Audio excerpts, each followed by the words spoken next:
네, 코로나19 신규 확진자 수가 다시 증가세를 보이고 있습니다. 수도권을 중심으로 집단 감염의 여파가 이어지고 있는 건데요. 정부는 다만 최근 들어서는 교회 소모임 등에서는 감염이 거의 없었다면서 방역 강화 조치를 내일 풀기로 했습니다. 취재기자 연결합니다.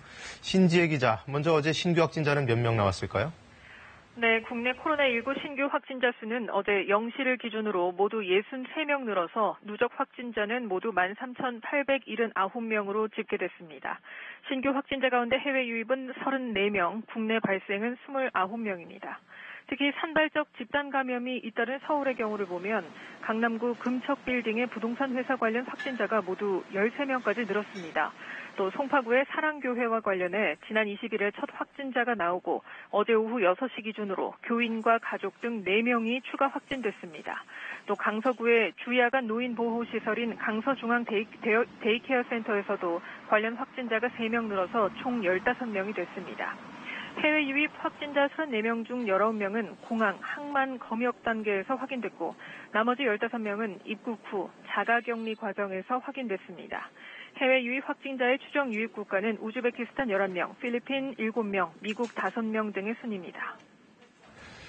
자, 종교 모임은 이제 좀 숨통이 트이게 됐어요. 그렇습니다. 정부는 최근 국내 발생 확진자가 줄었고 또 교회 관련 집단 감염도 수도권 등 일부 지역에서만 나온다면서 정규 예배 외에 모든 교회 내 소모임 등을 금지한 방역 강화 조치를 해제하기로 했습니다. 다만 정부 차원의 방역 강화 조치는 내일 오후 6시부터 해제되지만 각 지역 지자체장의 판단에 따라서 조치를 유지할 수도 있습니다.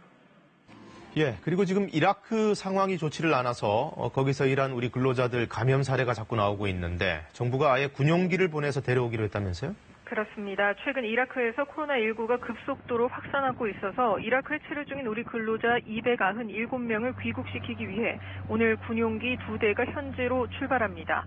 귀국 근로자들은 내일 오전에 인천공항에 도착할 예정인데요. 기내 감염 예방을 위해서 유증상자와 무증상자는 좌석을 분리해서 탑승하고 또 입국한 뒤에는 전원 진단검사를 받으며 음성으로 확인된 경우에도 임시생활시설에서 2주간 격리됩니다. 예, 마지막으로 이 치료제 관련해서는 새로운 소식이 없을까요? 일단 식품의약품안전처가 국내 코로나19 치료제와 백신 임상시험 현황을 공개했습니다. 현재 진행 중인 임상시험은 총 13건으로 이 중 치료제는 11건, 백신은 2건입니다. 한편 정부는 세계보건기구 또 세계백신면역연합 등과의 협력을 통해 백신을 공동 개발하고 분배하려 하는 국제적 움직임이 있다고 설명했는데요. 우리 정부도 외교부 주도로 여기에 참여하는 걸 긍정적으로 검토하고 있다고 밝혔습니다. 지금까지 사회부에서 KBS 뉴스 신지혜입니다.